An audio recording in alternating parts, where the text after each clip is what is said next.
अभिवादन स्वीकार करें रामचंद्र मौर्य का। हमारे चैनल में आपका स्वागत है। आज हम चर्चा करेंगे दलित राजनीति पर। पंजाब में बनाए गए मुख्यमंत्री चरणजीत सिंह चन्नी के मुख्यमंत्री बनने के बाद, शपथ लेने के बाद पूरे देश में एक राजनीतिक भूकंप आ गया है। और ये भूकंप 8 रिएक्टर स्केल पर अगर नापा जाए तो 8 से कम नहीं होगा। लेकिन दुर्भाग्यवश राजनीतिक भूकंप के लिए कोई रिएक्टर स्केल नहीं है। कल जब से घोषणा हुई कि चरणजीत सिंह चन्नू को मुख्यमंत्री बनाया जाएगा, जो एक दलित सिख हैं, उसके बाद से ही भाजपा की और भाजपा के तमाम आरएसएस के संगठन की नींद हराम हो गई है। सोशल मीडिया पर कल से ही अनेक बुराइयां चरणजीत सिंह की खोजी जा रही हैं और उसको ट्वीट किया जा रहा है या फेसबुक पर, यूट्यूब पर शेयर किया जा रहा है।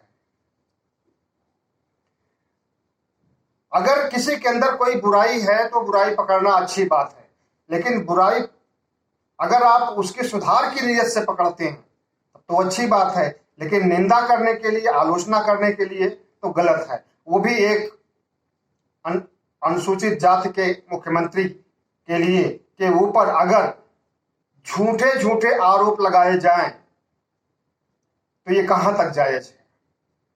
लेकिन भाजपा का आईटी सेल और भाजपा के नेता इसी काम में लगे हुए हैं कल से, और कब तक इनका ये सिलसिला चलेगा कुछ कहा नहीं जा सकता। हो सकता है चुनाव तक चले।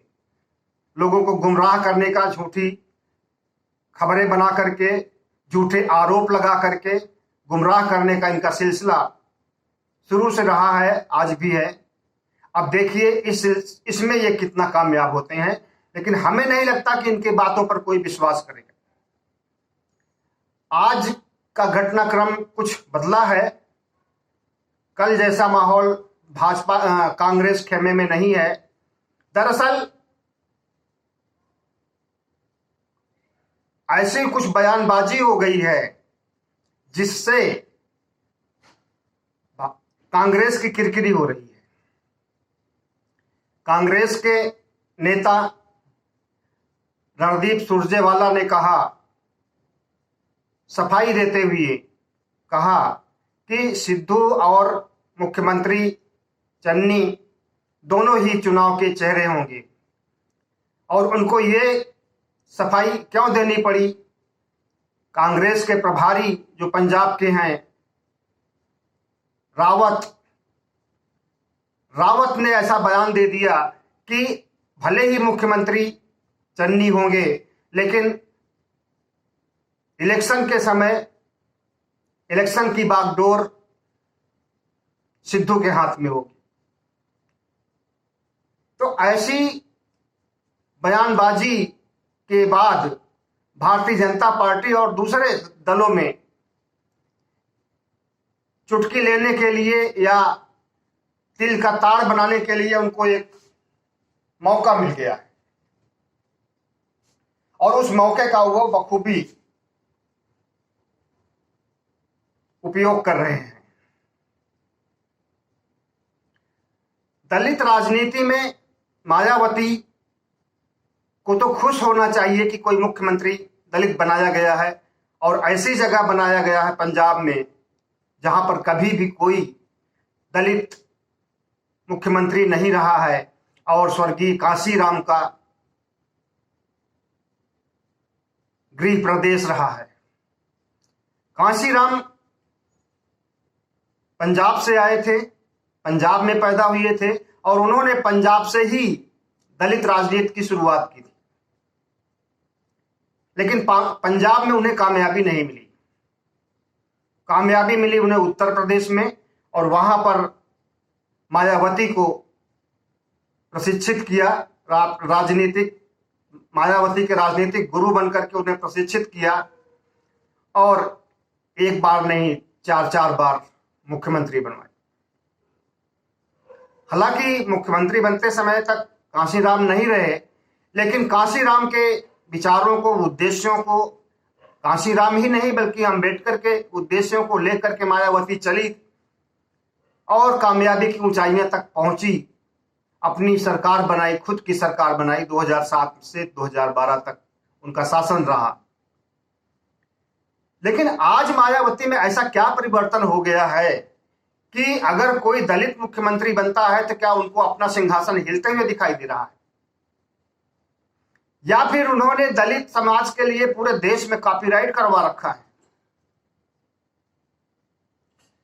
ऐसी तिलमिलाहट तो नहीं होनी चाहिए जैसा कि आज उन्होंने प्रेस कॉन्फ्रेंस में व्यक्त किया है। वही जिस तरह से भाजपाई आग उगल रहे हैं, कुछ उसी तरह के बयान मायावती के हैं, उनसे इतर नहीं है। एक बात तो कहा ही जाता है कि आजकल मायावती दलित कम ब्राह्मणवादी ज्यादा हो गई और भाजपा की बी टीम बन गई। भाजपा को सहायता करेंगी या भाजपा से सहायता लेंगी और मुख्यमंत्री बनेंगी, ये सपना उनका अभी भी कायम है। उनकी राजनीतिक चालबाजियों, उनके बयानों से ऐसा ही लगता है। त्रिशूल धारण करके मंच पर जाना, जय भीम नमो बुद्धाय की जगह जय श्री राम बोलना, प्रबुद्ध सम्मेलन ब्राह्मण सम्मेलन करना और ब्राह्मणों के बीच अपनी छवि सुधारना उनकी राजनीति का हिस्सा हो गया है। 22% दलित उनके लिए मायने नहीं रखते और 11% ब्राह्मण बहुत कुछ हो गए।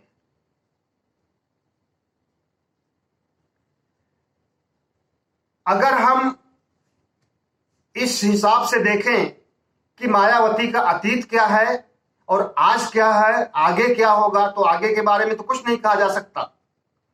लेकिन आज जो उनमें परिवर्तन हुआ है, कोई भी संवेदनशील व्यक्ति ये नहीं कह सकता कि आज के मायावती को देखते हुए यह कहा जा सके कि ये फिर से मुख्यमंत्री बन पाएंगी। सपना तो इन्होंने प्रधानमंत्री तक का देखा था। 2019 में भी इन्होंने ऐलान किया था कि किसी दलित को प्रधानमंत्री बनाया जाए, लेकिन वो तो सपना था, बहुत दूर की कौड़ी है, दिल्ली बहुत दूर है। अभी तो सिर्फ उत्तर प्रदेश चुनाव को देखना है और उत्तर प्रदेश चुनाव के पहले अगर 4-5 महीने रह गए हैं, पंजाब और उत्तर प्रदेश उत्तराखंड राज्य के चुनाव, अगर इस बीच भारतीय जनता पार्टी ये कहती है कि हम किसी दलित चेहरे को मुख्यमंत्री प्रोजेक्ट करेंगे, पंजाब में ऐसा अगर भारतीय जनता पार्टी कहती है और आम आदमी पार्टी कहती है कि नहीं हम तो डिप्टी सीएम बनाएंगे, और अकाली दल अगर कहता है कि हम किसी दलित को ही उप मुख्यमंत्री बनाएंगे, ये लोग तो कहते रह गए और सोनिया गांधी ने कर दिया। मास्टर स्ट्रोक कहा जा रहा है इसे, नहले पे दहला कह सकते हैं। जैसे को तैसा तो खैर नहीं, लेकिन तुरुप का पत्ता जरूर कह सकते हैं। तो तुरुप का पत्ता, नहले पे दहला, मास्टर स्ट्रोक खेला सोनिया ने, जिससे एक राजनीतिक भूकंप आ गया है। और इस भूकंप में क्या उचित है, क्या अनुचित है, कौन सा बयान देने लायक है, कौन सा बयान देने लायक नहीं है, बौखला करके ऐसे बयान दिए जा रहे हैं जो कि नहीं दिए जाने चाहिए। हरीश रावत का यह कहना कि मुख्यमंत्री भले ही चन्नी हो, लेकिन विधानसभा चुनाव नवजोत सिंह सिद्धू के पीछे खड़े होकर के लड़ा जाएगा। अगर नवजोत सिंह सिद्धू के पीछे खड़े होकर लड़ा जाएगा तो इसको कहने की क्या जरूरत है। और कहीं भी किसी भी राज्य में अगर चुनाव होता है तो मुख्यमंत्री नंबर 1 होता है, उसकी देख रेख में चुनाव होता है, और जो अध्यक्ष होता है प्रदेश का वो नंबर 2 होता है। सिद्धू भी अध्यक्ष हैं, पंजाब कांग्रेस के अध्यक्ष हैं। अगर पंजाब कांग्रेस का अध्यक्ष और मुख्यमंत्री मिलकर के चुनाव नहीं लड़ेंगे तो कैसे जीत पाएंगे? और अब इन दोनों में अगर कार्य विभाजन कर दिया जाए कि हाँ वो मुख्यमंत्री ही रहेंगे और वो संगठन का काम देखेंगे, तो ये तो गलत है। कम से कम चुनाव में तो सबको मिलजुल करके काम करना पड़ेगा। और जहां तक चरणजीत सिंह चन्नी की काबिलियत का सवाल है तो वो डबल MA है। प्रधानमंत्री की डिग्री पर लोग शक कर सकते हैं क्योंकि उन्होंने प्रेस कॉन्फ्रेंस करके अमित शाह को और पूर्व गृह मंत्री राजनाथ सिंह को अपनी डिग्री दिखा रहे थे कि ये देखिए हमारी डिग्री है। जो सच होता है उसको अगर कोई कहे कि हाँ ये गलत है तो उसके कहने से कोई गलत नहीं हो जाता, लेकिन जो गलत होता है वो सच का प्रमाण दिखाता है। तो हमारा ये कहने का मतलब है कि इनकी डिग्री पर कोई संदेह नहीं है। और सिर्फ डबल MA ही नहीं, LLB भी कर रखा है। 3 बार विधायक भी रह चुके हैं और विधानसभा में विपक्ष के नेता भी रह चुके हैं। अगर कोई कहता है कि चरणजीत सिंह चन्नी की योग्यता में, अनुभव में कोई कमी है, तो शायद चरणजीत सिंह के बारे में वो जानता नहीं है।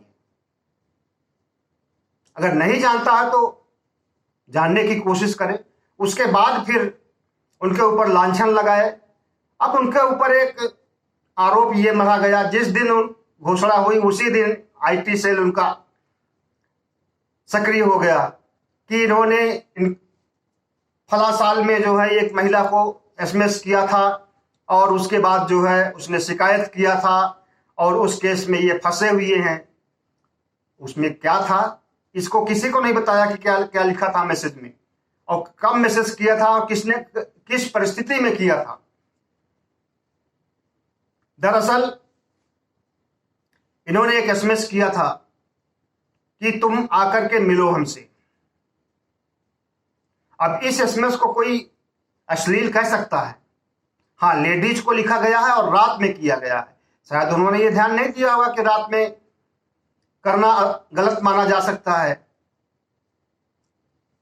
तो और फिर रात में कौन मोबाइल देखता, सब आदमी सोता रहता, सवेरे उठेगा तो पढ़ेगा, सवेरे पढ़ेगा तो इसका जो लिखा हुआ है कि आकर के मिलिए हमसे, आकर के मिलेगा। तो ये कोई बड़ी बात नहीं है, लेकिन इसको जो है बात का बतंगड़ बना दिया गया है। भाजपा का जो IT सेल है, अमित मालवीय ने इसको बात का बतंगड़ बना दिया है। इसी तरह से और घटिया घटिया आरोप लगाए जा रहे हैं जिसमें कोई दम नहीं है, जिसे कोई विश्वास नहीं कर सकता है। हाँ, तुम्हारा कहना है कि सिखों में दलित नहीं होते, ऐसा बीजेपी कह रही है। मतलब वो दलित नहीं है ये साबित करने की कोशिश की जा रही है। अगर दलित नहीं है और दलित कहा जा रहा है तो कोर्ट में जाइए कि किसी को गलत ढंग से जो है दलित बना करके या फर्जी दलित को पेश किया जा रहा है, कोर्ट में जाइए, लेकिन नहीं। और जब से ये कल घटना हुई है तब से दलित प्रेम भाजपा का, RSS का ये जागृत हो गया है। वैसे दलित प्रेम नहीं जागृत हुआ था। इनके 12 मुख्यमंत्री वर्तमान समय में हैं, उसमें से एक भी दलित नहीं, OBC के हैं, ऊंची जातियों के हैं, लेकिन दलित कोई नहीं है। तो योगी महोदय उत्तर प्रदेश के मुख्यमंत्री सवेरे से ही ट्वीट कर रहे हैं, ट्वीट के ऊपर ट्वीट, ट्वीट के बाद ट्वीट कि और दलित समुदाय को पटाने की कोशिश कर रहे हैं। उनको अपनी कुर्सी हिलती हुई दिखाई दे रही है कि अगर मोदी फिर से सक्रिय हुए और RSS से बात कर लेंगे और पंजाब की घटना का याद दिला करके, उसे याद दिलाने की जरूरत नहीं है, सब उससे थरथरा ही रहे हैं। वहां के डर से, वहां पर आए भूकंप के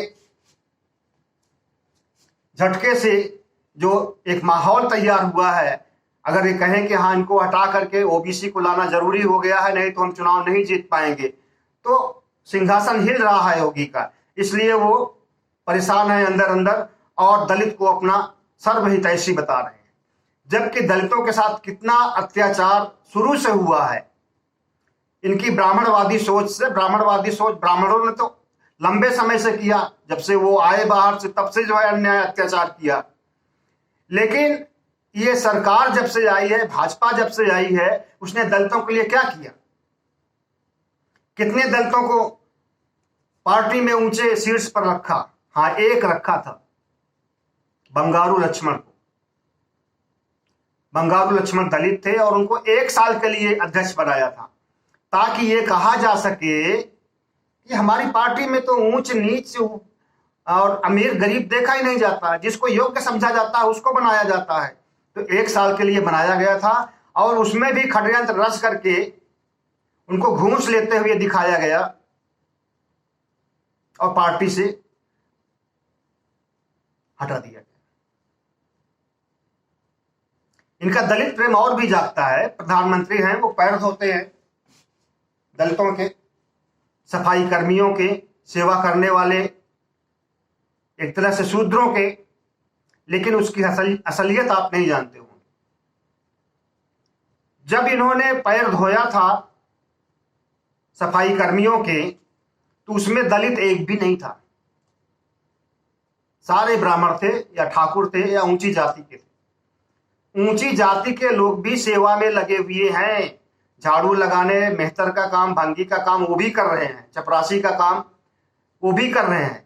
उन्हीं सफाई कर्मियों में से 10-12 लोगों को ले लिया गया था, उसमें दलित कोई नहीं था और उन्हीं के पैर धोए थे।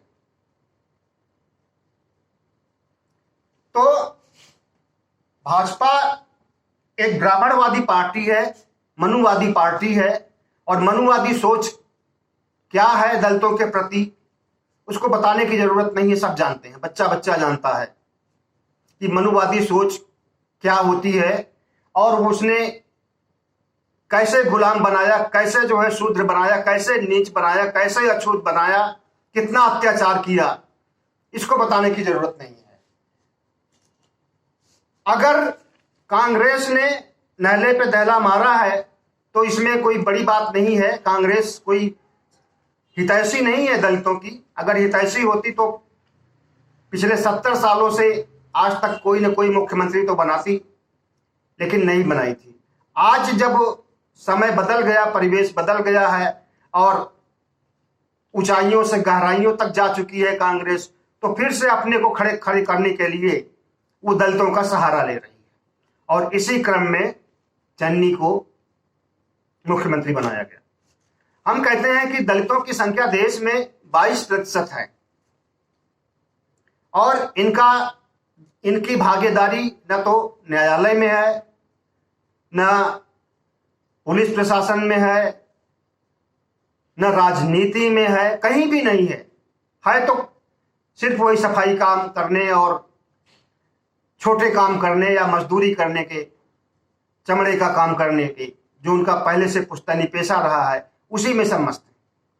8% यादव हैं उत्तर प्रदेश में टोटल, और वो इतना एकजुट हो गए हैं, इतना उनके अंदर एक राजनीतिक चेतना है कि दूसरी ओबीसी जातियों को मिलाकर के बड़ा संगठन, बड़ी पार्टी बना लिए हैं और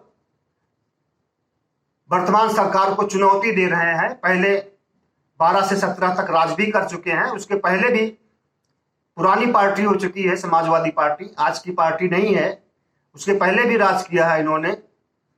तो 8% राज कर रहा है और 22% सड़क पर खाक छान रहा है। उन 22% में से अगर एक को आज मुख्यमंत्री बनाया गया तो पूरे ब्राह्मणवादी सोच को, पूरे ब्राह्मणवादी मीडिया को, ऊंची जातियों को करंट लग गया है। असल में ये मुख्यमंत्री क्यों नहीं बनाना चाहते हैं अपने किसी भी राज्य में? असल में ये राष्ट्रपति तो बना सकते हैं, एक गूंगा गुलाम ढूंढ करके। जो जाति तो उसकी जरूर जो है शेड्यूल कास्ट की है, दलित की है, लेकिन सोच उसकी, मानसिकता उसकी आरएसएस की है। और जो आदमी आरएसएस में चला गया वो दलित नहीं रह जाता है। तो उनको दलित समझ करके राष्ट्रपति नहीं बनाया गया, उनको आरएसएस का बंदा या आरएसएस का कार्यकर्ता, स्वयंसेवक समझ करके बनाया गया है, ताकि वहां पर बैठे रहें और जो मर्जी हो वो काम हम करवा लें। और कोई अगर धर्मनिरपेक्ष विचारधारा का, कोई पढ़ा लिखा समझदार बुद्धिजीवी, उनसे ज्यादा योग्य हमारे देश में राष्ट्रपति पद के लायक हैं। अनुसूचित जाति में भी ओबीसी में भी और बड़ी जातियों में भी उनसे ज्यादा काबिल लोग हैं। लेकिन उन्हीं को क्यों बनाया गया? इसलिए कि एक कठपुतली राष्ट्रपति की जरूरत थी मोदी जी को, और वो कठपुतली राष्ट्रपति मिल गया। फिलहाल अब 10 महीने रह गए हैं उनकी विदाई के भी। अब दूसरा कार्यकाल दिया जाएगा या नहीं दिया जाएगा, ये तो बड़ा मुश्किल लगता है। लेकिन अगर ये प्रचारित करते हैं कि हम तो राष्ट्रपति तक बना सकते हैं एक दलित को, कांग्रेस तो सिर्फ मुख्यमंत्री बनाई है, तो दोनों में कौन बड़ा है, दोनों का में किसका विशाल हृदय है, आज ये बहस हो रही है। लेकिन इतने अंदर से टूट चुके हैं, इतने बौखलाए हुए हैं, ऐसी ऐसी बातें कर रहे हैं कि उनका मनोबल बिल्कुल टूट गया है कि कैसे एक दलित को बना दिया गया मुख्यमंत्री, और सोनिया ने कैसे बना दिया। भारत की राजनीति में इस तरह के वाकये होते रहते हैं। आप भी बनाइए, आपने पहले कहा लेकिन बनाया नहीं। उसके पहले आपको कहना ही नहीं चाहिए था कि हम बनाएंगे। जब चुनाव का टाइम आता उस समय आप कहते कि हम किसी दलित को मुख्यमंत्री बनाएंगे, उसका नाम बता देते, तो हो सकता है कि आपको सिंपैथी मिल जाती। लेकिन नहीं, आपने बताया ही नहीं। फिलहाल वीडियो को खत्म करते हैं। बहुत बहुत धन्यवाद। अगर हो सके तो शेयर कीजिएगा, सब्सक्राइब कीजिएगा, लाइक कीजिएगा, और समय देने के लिए बहुत बहुत धन्यवाद।